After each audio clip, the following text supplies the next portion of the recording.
জয় মাতা দি দর্শক বন্ধু, সত্য সঞ্জয় আপনাদের স্বাগত। দর্শক বন্ধু, আমি সঞ্জয় দা, আপনাদের সঞ্জয় দা।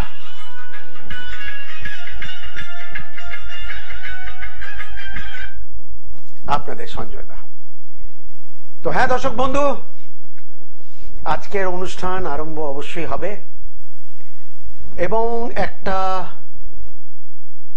সত্যিকারের ঘটনা বলে, একটা কেন, হয়তো আমি দুটো বলবো, কিন্তু একটা আমাকে বলতেই হবে। কেন ঘটনাটা উল্লেখ করে আমি এটা আপনাদের বোঝাতে চাইব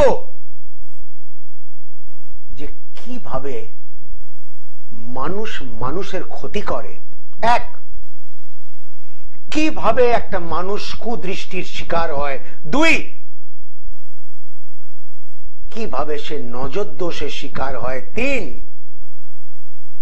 কিভাবে সে অজানা তথ্য দ্বারা, সে টুকটাক বলুন, তন্ত্রক্রিয়া বলুন, এগুলোর মাধ্যমে তার কিভাবে ক্ষতি হয়, তার সর্বনাশ হয়। দর্শক বন্ধু, আজকের এই ঘটনা, আজকে এই অনুষ্ঠানে আমি উপস্থাপনা আমি করব, আমি সঞ্জয় দা।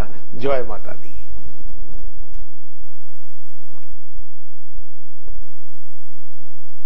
একটা ঘরের বউ আমার কাছে আসে 3 বছর আগে, 2.5-3 বছর আগে। সে একটা গরিব ঘরের মেয়ে, কিন্তু তার বিয়ে হয় ভালো একটা বাড়িতে, ভালো একটা পরিবারে বিয়ে। মানে ভালো পরিবার বলতে একটা পয়সাওয়ালা পরিবার। ভালো খারাপের মধ্যে আমি যাই না। তো স্বাভাবিক, তার অনেক আত্মীয় স্বজন বন্ধু বান্ধব আছে যারা এটাকে কিন্তু সেইভাবে নিতে পারলো না, যে কি করে এই গরিবের মেয়ে এত বড় একটা রাজপাটের মালিকানা সে পেয়ে গেল। সেটা হয়তো তারা নিতে পারে, হয়তো কেউ নিতে পারলো না। বিয়ের পর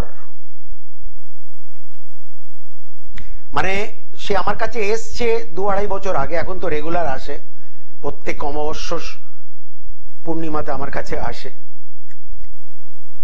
কিন্তু সে যখন আমার কাছে আসে তখন তার মোটামুটি 5 বছর বিয়ে হয়ে গেছে। বিয়ের পরেই কিন্তু তার কর্তা নিজের পরিবারের একমাত্র ছেলে। এমন অশান্তি লাগলো ছেলে বউ, মানে মেয়েটার শ্বশুরবাড়ির লোকেদের সঙ্গে, কিন্তু সে ছেলে বাধ্য হলো যে বাড়িটা ছেড়ে দিক, আমি বাড়ি ছেড়ে অন্য জায়গায় গিয়ে আমি অন্য কিছু করব। কেন এই বাড়িতে থেকে আমার মা, আমার বোন, আমার বউকে সেইভাবে টিকতে দেবে না। সে অন্য একটা বাড়ি ভাড়া করে, ছোট্ট একটা 1 রুমের বাড়ি ভাড়া করে সে নিজের গিন্নির সঙ্গে থাকতে আরম্ভ করে। 1 বছর, 2 বছর, 3 বছর, 4 বছর, 5 বছর। সে বাচ্চার কিন্তু, সেই মেয়েটার কিন্তু, বউটার কিন্তু কোনো সন্তান আসেনি। তারা চেষ্টা রীতিমতো করে গেছে, কিন্তু সন্তান এলো না। তারপর তারা ছুটেছে আমার কাছে। ছক দেখে আমি একটাই কথা বললাম, যে ভাই তুমি তো এই অল্প বয়সের মধ্যে প্রচুর শত্রু তোমার রয়েছে, তোমার চারিদিক দিয়ে ক্ষতি করা হয়েছে, তোমার লগ্নের ওপর, লগ্নের দিকেও রাহু দৃষ্টি আর লগ্নপতির ওপরেও কিন্তু রাহু দৃষ্টি। সে তখন আমাকে, সে পর্দা ফাঁস করে আমাকে সবকিছু বলল, তার ঘটনা।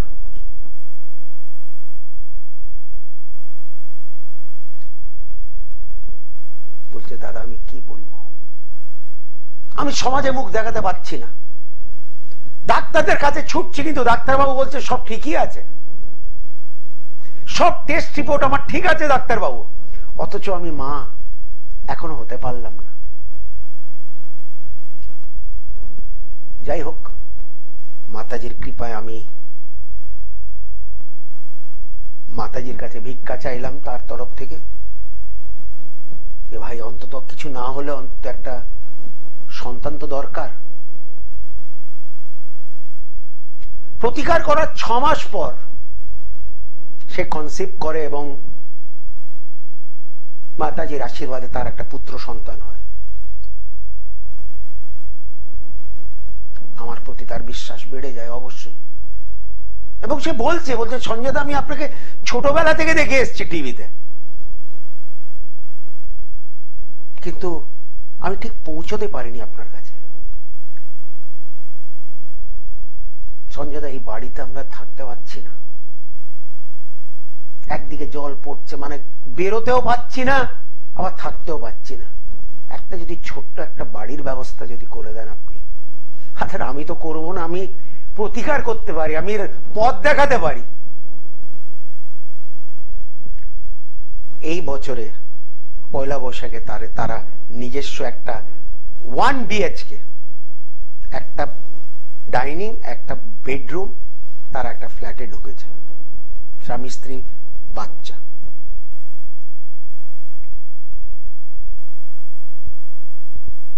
আর এই মেয়েটি একটু চঞ্চল, এতটাই বারবার হাত থেকে বাচ্চাটা পড়ে যায়। ও মা, সেদিন রাত্রিবেলা 12টার সময় আমাকে ফোন করে বলে, বাচ্চা আমার হাত থেকে পড়ে গেছে, আমরা হাসপাতালে নিয়ে গেছি, কিছু হবে না। আচ্ছা ভাই দাঁড়াও, ছকটা খুলতে হলো সঙ্গে সঙ্গে। এখনো কিছু হবে না, কিন্তু তুমি সাবধানে ভাই, তুমি সাবধানে।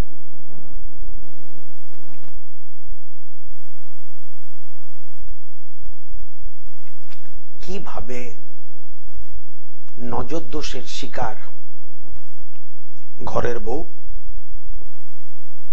কিভাবে হলো সে। আর আজকেও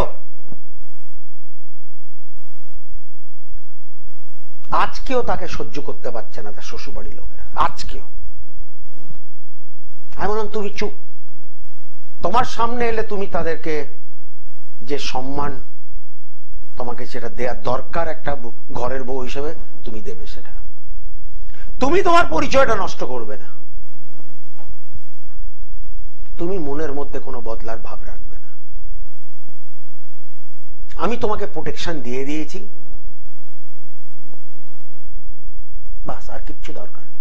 করুক তারা, মরুক গিয়ে, যা ইচ্ছে করুক তোমার বিরুদ্ধে, তোমার বাচ্চার বিরুদ্ধে। রাখে হরি মারে কে, এই মাতাজি তোমাকে এবং তোমার সন্তানকে যাতে ঠিক রাখুক, সেই কামনা আমি সব সময় করব।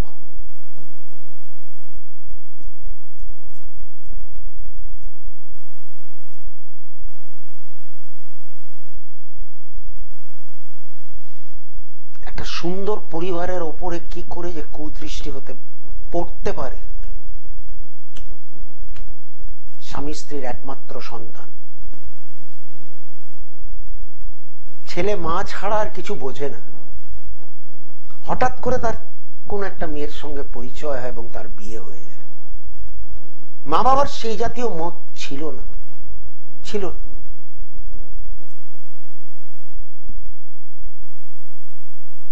এবং তার মার এটা বিশ্বাস, আমি অবিশ্বাস করছি না সেই কথাটা, যে সঞ্জয় আমাকে খাইয়ে আমার ছেলেকে জব্দ করেছে। আজকে সেই ছেলে অন্য শহরে রয়েছে, মার সঙ্গে কথা বলতে চায় না, মা বাবার সঙ্গে সে কথাই বলতে চায় না। সে স্ত্রীর থেকে লুকিয়ে লুকিয়ে সে কথা বলে, তাও নট এভরিডে। আরে কি আছে, আজকাল ফোনে তো পয়সাও লাগে না, আর যদিও লাগে, তুমি তোমার মা বাবার একমাত্র সন্তান, তোমার মা বাবা বয়স হয়েছে, তারা কি কি তাকিয়ে রয়েছে, মানে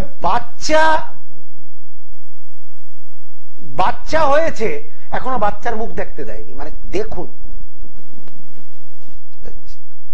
দাদা, আমি বৌমার উপরে আমি কোনো, বা ছেলের শ্বশুরবাড়ির উপরে আমি আঙুল তুলছি না, কিন্তু আমার ছেলেকে কি করে দিয়েছে সেটা আপনি আমাকে বলুন। এই ছেলের যে আজকে এই আচরণ, এটা আমার ছেলে ছিল না, এই ছেলে আমার ছিল না সঞ্জয় দা।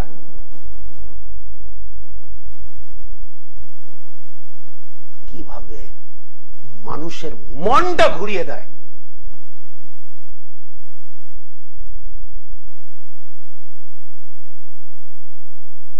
শাস্ত্র দ্বারা অবশ্যই সম্ভব।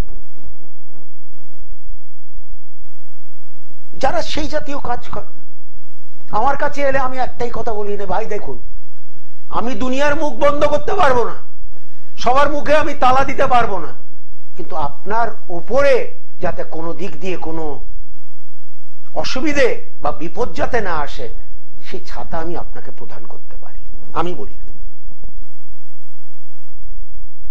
সে যারা করছে করুক, মরুক গিয়ে।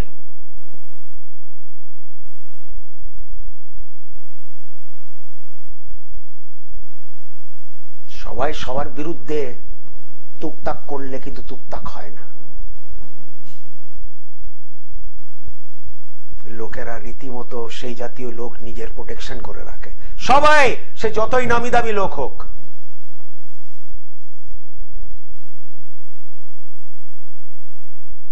আপনি হয়তো মানে বলতে চাই না কোম্পানির নাম, ভারতবর্ষের একটা বড় কোম্পানি একবার আমাকে জাস্ট ডাকলো বাস্তু দেখার জন্য। অফিসটা বিশাল অফিস, কোনায় দেখলাম একটা ঠাকুর মশাই বসে একটু মন্ত্র পাঠ করছে, ঠাকুর আসন সামনে।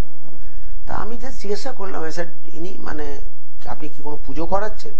বললো না সঞ্জয়, আমাদের এখানে 365 দিনই ঠাকুর মশাই সকালে আসেন 9টায়, আর বিকেলে অফিস 7টা পর্যন্ত ইনি থাকেন, এবং এনার যা করণীয় ইনি করেন। মানে কোনো দিক দিয়ে আমাদের কোম্পানিতে কোনো অসুবিধা। লোকটা মানে খাঁটি কোটিপতি, সেও কিন্তু একটা প্রোটেকশন করে রেখেছে। কথা বলছি মানুষের, দেখুন মানুষের বিশ্বাসেই কিন্তু সব ভালো কাজ হয়। যেটুকুনি ভালো হয় মানুষের, সে বিশ্বাসেই হয়, অবিশ্বাসে হয়।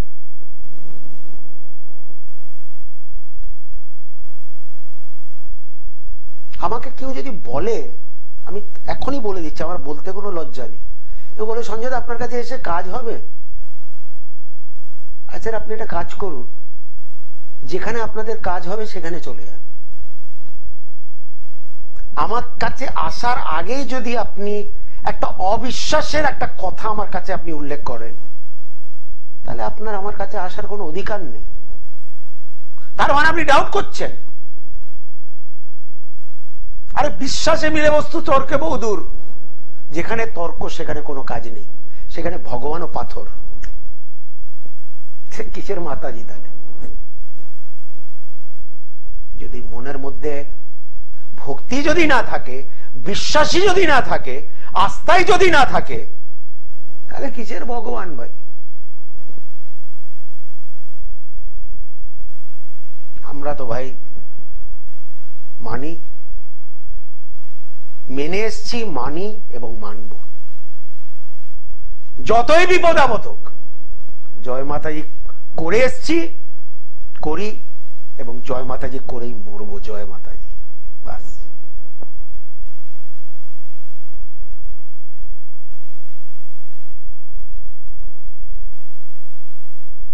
আমরা কোনোদিন বলবো না আমার ভাগ্য আমার হাতে তৈরি, আমি আমি ও, আমি আমি আমি আমি আমি ওসব আমরা, আমি সেই পরিবারের ছেলে নয় ভাই।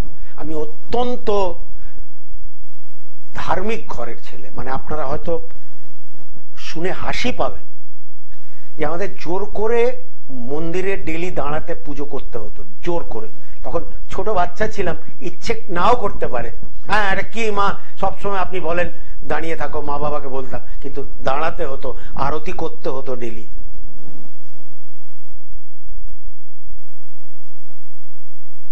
আজকে সেটা মনে হয় যে না সত্যি তো, তারা তো কিছু ভালোই শিখিয়ে গেছে আমাদের। বাজে শিক্ষা তো দেয়নি, তারা এটাই শিখিয়ে গেছে। কর্ম অবশ্যই জরুরি, কিন্তু ঠাকুরের কৃপাও তার পাশাপাশি জরুরি। দওয়া সে বাড়কর দুয়া। জীবনে বিশ্বাস করতে শেখো, সবার উপরে নয়, অন্ধবিশ্বাস নয়, কিন্তু কারো না কারোর উপরে তোমাকে বিশ্বাস করতে হবে, আস্থা রাখতে হবে, যদি জীবনে এগোতে হয়।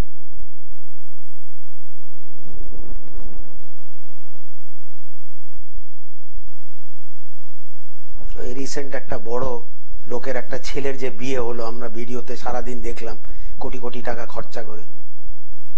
সে কিন্তু আপনি দেখেছেন, সে হাজারটা না কয়েক হাজার সাধু বাবাদের, ঠাকুর মশাইদের ডেকে তাদেরকে খাওয়া দাওয়া করালো। দেখুন, আপনি দেখুন, আর তার ভক্তি দেখুন, সে রীতিমতো সবাইকে প্রণাম করছে। দেশের সব থেকে ধনী মানুষ, তার কি দরকার আছে? তার তো 50টা পিঁড়ির টাকা আছে ভাই। 50 পিঁড়ি কেন, 500 পিঁড়ি। কিন্তু সে নিজের ধর্ম ছাড়া কিছু বোঝে না, সে শাস্ত্র ছাড়া কিছু বোঝে না।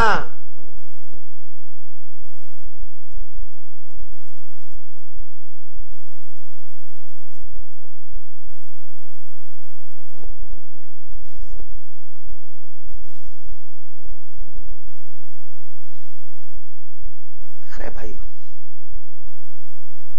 নিজে পারলে খুবই ভালো, না পারলে তো রয়েছে সমাজের মধ্যেই রয়েছে ভালো ভালো জ্যোতিষী রয়েছে, তন্ত্র সাধক রয়েছে, বাস্তু শাস্ত্রী রয়েছে।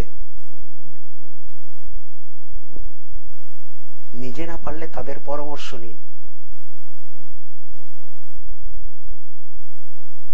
কিন্তু হ্যাঁ, কোনো একজনকে বিশ্বাস করতে হবে। আমি ব্যক্তিগতভাবে এটাও বলি যে কোনো একটা দেবী বা দেবতা ল্যাজ ধরবেন, 50 জনের হাত ধরবেন না। সরি, আমি মানি না, এটা আমার ধারণা। আমি নমস্কার আমি সবাইকেই করি। আমি যদি এটা কেউ যদি জাস্ট প্লেন একটা পাথরের ওপরে যদি নমস্কার দেখি সবাই করছে, আমিও করি। সে গির্জা হোক, সে মসজিদ হোক, আমি নমস্কার সবাইকে করি। কিন্তু মানবো আমি এই আমার ব্যক্তিগত ভক্তি, আমার টোটাল ব্যাপারটাই এনার হাতে। আর ইনি আমার কথা শুনেছেন, শোনেন, তার একটি প্রমাণ কেন, তার লাখ লাখ প্রমাণ আছে। বলি, আমি তো সবসময় বলি, মাতাজি আমাকে চমৎকার রোজই দেখায়, এবং এটা ঘটনা, আমি মিথ্যে বলবো না। এনার সামনে বসে আমি মিথ্যে কথা বলবো, আমার মৃত্যু তার থেকে ভালো হয়ে যাক, যে উনি সত্যি আমাকে ডেলি চমৎকার দেখান। আজ পর্যন্ত দেখিয়েছেন, আজ পর্যন্ত। আজকে এমন আমি মনে করি, হ্যাঁ মা,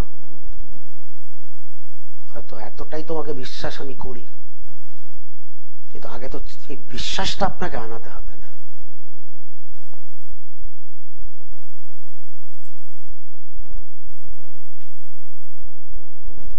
और सच्चे मन से भैया, আমি এখানে ছলচতুরি করে বেড়াচ্ছি আর ঠাকুর ঠাকুর ঠাকুর, আমার খুব কষ্ট হয় এগুলো দেখে। এক একটা লোক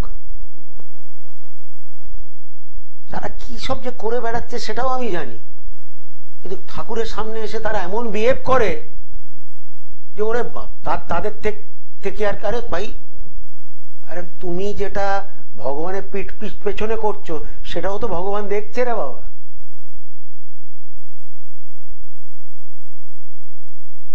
আসুন দর্শক বন্ধু কথা বলি। পাঠাও বাবু। এই আর কি, এগুলো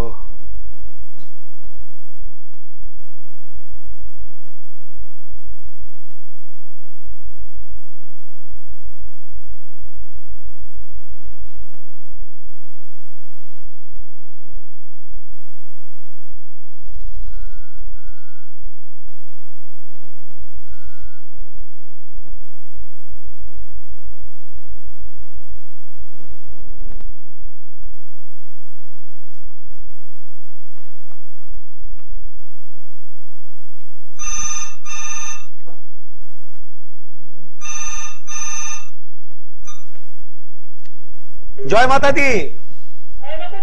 কে বলছেন এবং কোথা থেকে বলছেন? কার সম্বন্ধে জানবেন? দাদার মেয়ে? আবার মেয়ে, দাদার মেয়ের নাম কি? জন্ম তারিখ বলুন।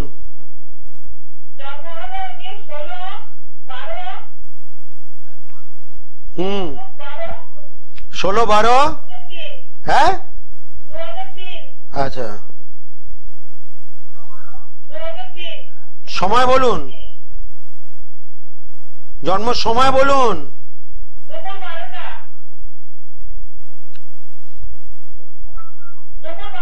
আচ্ছা ঠিক আছে, দাঁড়ান একটু। জন্মস্থান কোথায়? কলকাতায় আর কি।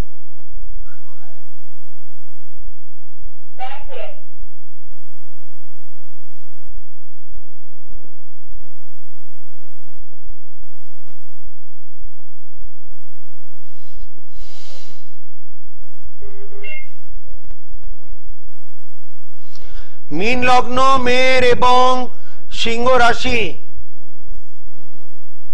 সালটা কি বললেন? 2003। 21 বছর বয়স।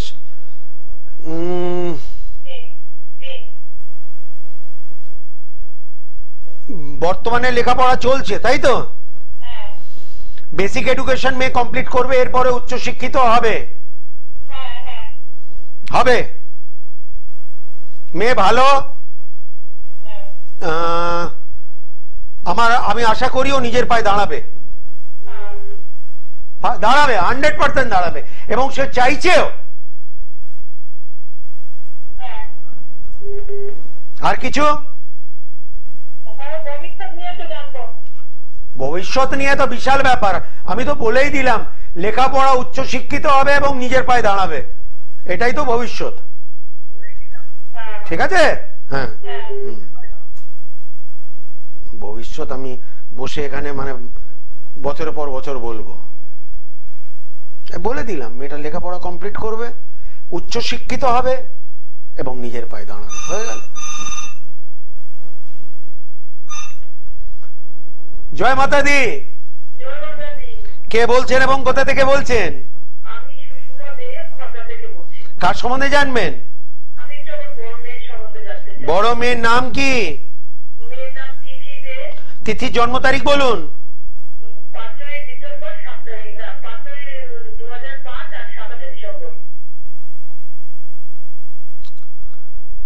27 ডিসেম্বর 2005। সময় যদি বলেন। সকাল না বিকেল? 5:15। জন্মস্থান কোথায়?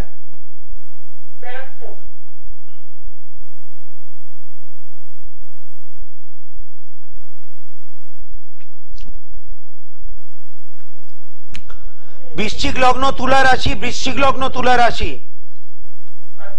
2005 সাল। 15-19।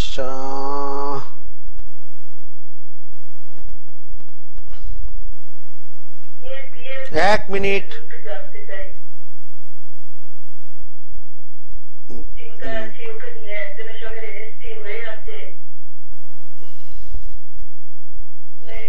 ঠিক আছে, যার সঙ্গে রেজিস্ট্রি হয়েছে, আমার যতদূর মন বলছে ওর সঙ্গেই, ওকে ওর সঙ্গেই থাকবে।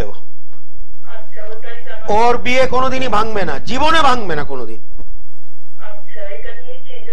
না না, কোনো চিন্তার কোনো কারণ নেই, কোনো চিন্তার কারণ নেই, কিন্তু একটু সময় লাগতে পারে। মানে এই ইংরেজি বছরে কিচ্ছু হবে না।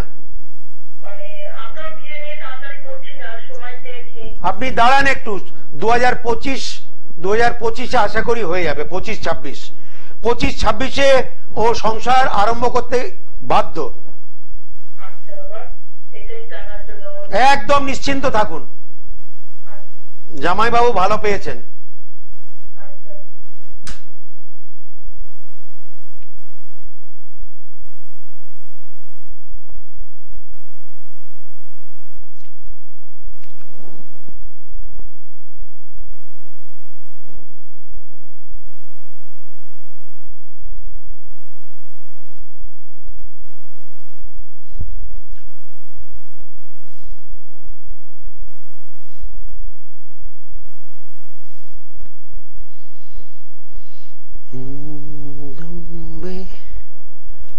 जय जय माता जोता वाली, जय जय माता जोता वाली, जय अम्बे। হ্যাঁ সঞ্জয় দাকে পাবেন, রোজই পাওয়া যায়, সপ্তাহে 7 দিনই পাওয়া যায়। উত্তর কলকাতা, দক্ষিণ কলকাতা, মধ্য কলকাতা। যারা কোনো কারণে আসতে পারছে না তারা আজকাল ভিজিট জমা করে ফোনের ওপরে ভিডিও কলের মাধ্যমে সুন্দর করে তারা বিচার করিয়ে নেয়। আর যারা প্রতিকার নিতে যারা ইচ্ছুক হয় তাদেরকে বাড়ি পর্যন্ত আমরা প্রতিকারও পাঠিয়ে দিই, যারা ইচ্ছুক হয়। কেন ভিডিও কলেও আপনি আমাকে সামনেই পাবেন, আমি আপনাকে সামনে পাবো। জয় মাতা দি। কে বলছেন এবং কোথা থেকে বলছেন? কার সম্বন্ধে জানবেন? ছেলের নাম কি? সুমিতের জন্ম তারিখ বলুন।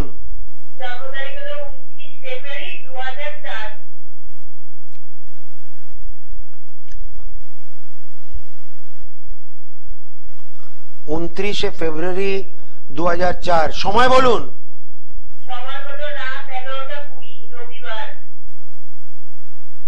বারটা জানতে চাইনি।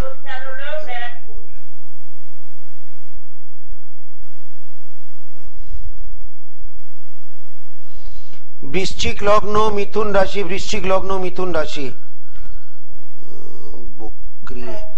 বেসিক এডুকেশন অবশ্যই কমপ্লিট হবে। ছেলে হবে, ছেলে লেখাপড়া হবে, অবশ্যই হবে। বর্তমানে লেখাপড়া করছে তাই তো? কিন্তু ও কি স্টার্ট নিতে চাইছে আবার?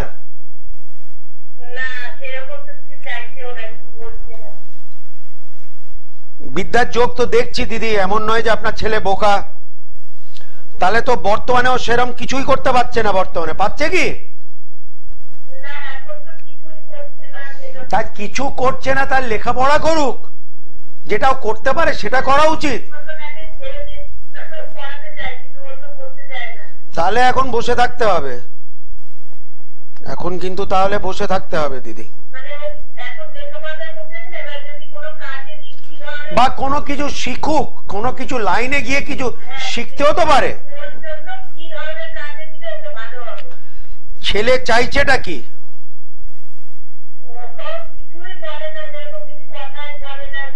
না সেরম বললে তো হবে না দিদি। কেন?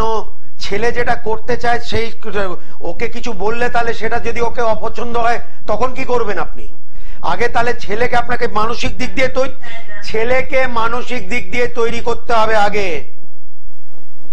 এর মনটাও মনে হচ্ছে ঠিক নেই ছেলেটার। ছেলেটা নিজেই জানে না যে ওর জীবনটা কোন দিকে যাচ্ছে। এইভাবে তো জীবন চলে না দিদি, কিছু মনে করবেন না।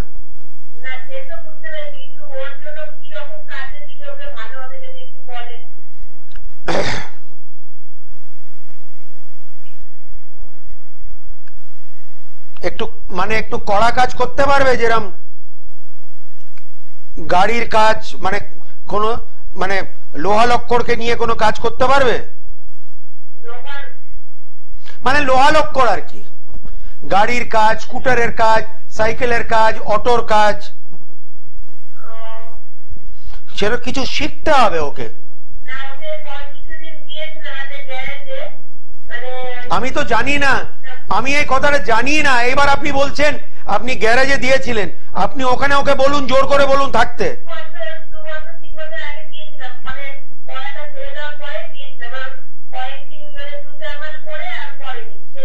তাহলে আপনি ওকে একটা ভালো জ্যোতিষকে দেখান দিদি, ছেলের মনটা ঠিক করতে হবে। হ্যাঁ, কিছু মনে করবেন না। এইভাবে ফোন করে আপনার কিছুই হবে না। আপনি একটা ব্যবস্থা করুন ছেলের, নইলে ছেলে বেকার হয়ে যাবে। ছেলে কিছু লাস্ট পর্যন্ত কিছুই করবে না, আর সেটাই আপনি দেখবেন নিজের চোখে। ওর ব্যবস্থা তাহলে করুন আপনি, যে ওর একটা প্রতিকার করুন একটা ভালো জ্যোতিষের কাছে গিয়ে। এটা তো দরকার নাকি নয়? হ্যাঁ দরকার। আমি নিজে আগে বললাম যে গাড়ি ঘোড়া মামলা গ্যারেজে দিয়েছিল, তো মানে শুনছেন আপনারা, আমি জানিও না সেটা।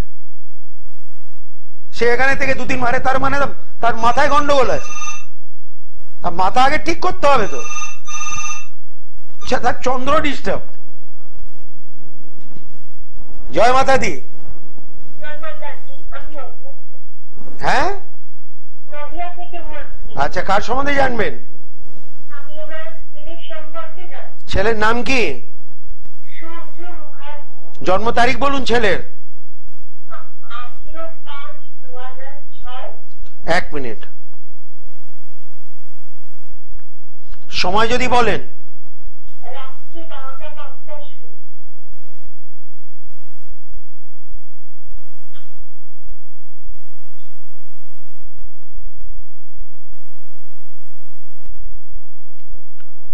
রাত্রে 12:50। জন্মস্থান বলুন।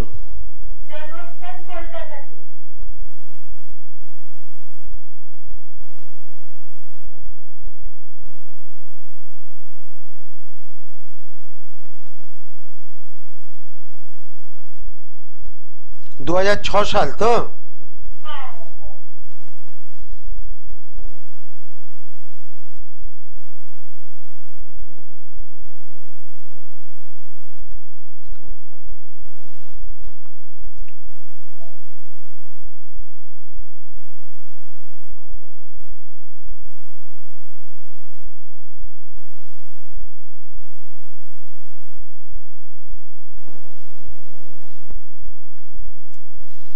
দাঁড়ান, কেননা এখানে বন্ধ ঘর তো, নেট এসে গেছে। কুম্ভ লগ্ন এবং ছেলের ধনু রাশি। বর্তমানে মন যেন বলছে লেখাপড়া করছে ছেলে। ঠিক আছে, ওর লেখাপড়া যতদূর করতে চায় করতে দিন ওকে, কোনো অসুবিধে নেই। না, বাধা কিছু নেই, কিন্তু নিজের চেষ্টাটা আরো বাড়াতে হবে। নিজের চেষ্টা আরো বাড়াতে হবে। ভালো ভালো ভালো করবে, ভালো করবে, ভালো করবে। আপনি আপনার ছেলে লেখাপড়ায় মোটামুটি ভালো আছে, ঠিক বললাম না ভুল?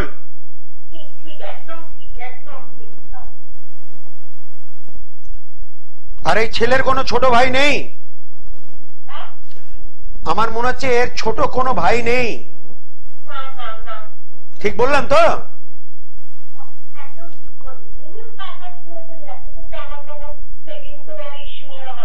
না, আমি জানি না সেটা, আমি বললাম ওর ছোট ভাই নেই। ওর বাবা কি সরকারি চাকরি করে না? ঠিক বললাম তো? ঠিক আছে, নিশ্চিন্ত থাকুন, ছেলে লেখাপড়া করবে।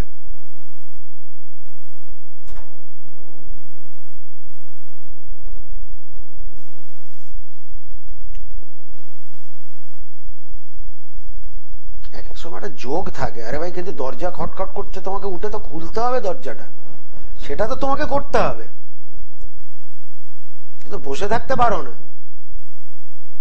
সেই ছেলেটা বিদ্যা যোগ ছিল, করেনি, ঠিক আছে ছেড়ে দাও। সে একটা শিখতে পারে গাড়ির লাইনে, মা দিয়েও ছিল গ্যারেজ লাইনে, 2-3 মাস করে বাড়িতে আবার বসে পড়েছে। এগুলো তো মাথা গন্ডগোল, আর কিছু নয়। এগুলো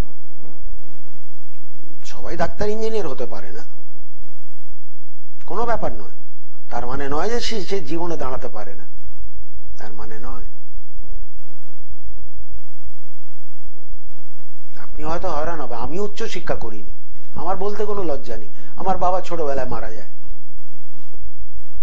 তাহলে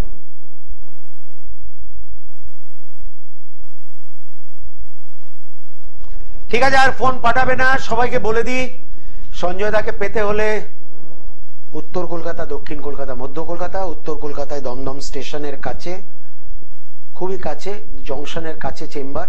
ওখানে মঙ্গলবার আর শনিবার বসা হয় সকাল 10টা থেকে 4:30। বলে দিই এটা, কেননা অনেকরা জিজ্ঞেস করতে চায়। মধ্য কলকাতাতে পরিবহন ভবনের উল্টো দিকে। যারা হাওড়া থেকে আসবে তাদের পক্ষে আরো সুবিধা হয়ে গেছে, কেন মেট্রো রেলে মাত্র একটি স্টপ, 56 সেকেন্ড লাগে, মহাকরণ স্টেশন। সেই মহাকরণ স্টেশন থেকে 1 মিনিটের হাঁটা পরিবহন ভবন, তার বিপরীত দিকে সঞ্জয়দার চেম্বার। আর তৃতীয় চেম্বার হলো দক্ষিণ কলকাতায় দেশপ্রিয় পার্ক মোড়ে, যেখানে বড় দুর্গা ঠাকুর পুজো হয়েছিল। স্ক্রিনের উপরে নাম্বার আছে, আপনারা ফোন করবেন, জেনে নেবেন টাইমটা, কোন দিন কিভাবে কোন সময় পাওয়া যায়, যদি আসতে চান আর কি, যদি আসতে চান।